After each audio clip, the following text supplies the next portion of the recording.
Bea Bores aksidenteng naamin ang relasyon ni Daniel Padilla at Andrea Brillantes.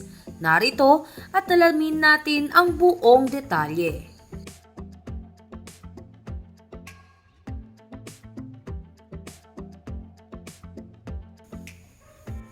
Matapos kumalat sa social media ang article ng kilalang entertainment site na pep.ph kung saan ay may nakasaad na si Andrea Brillantes mismo ang umamin kay Catherine Bernardo na may relasyon sila ni Daniel Padilla, ay nagulat ang lahat sa IG story ng BFF ni Andrea na si Bea Bores.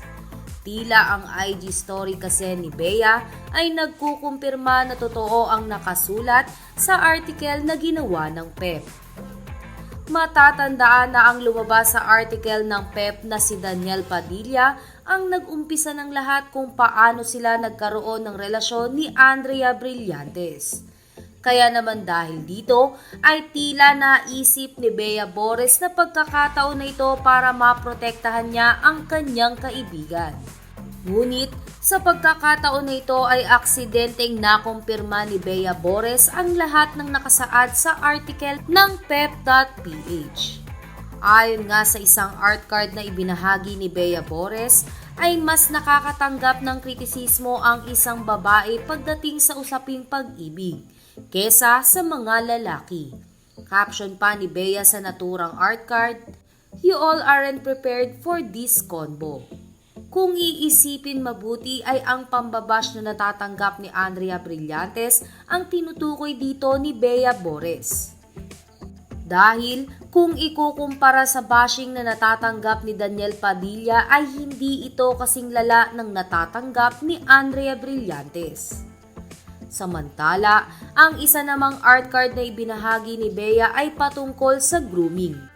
Ang grooming o sexual grooming ay nangangahulugang actions or behaviors used to establish an emotional connection with a minor, and sometimes the child's family to lower the child's inhibitions with the objective of abuse. Caption naman ni Bea sa naturang card, "But are you all ready to talk about this?" No. Kaugnay ito ng paglabas ng artikulo mula sa Philippine Entertainment Portal o pep.ph.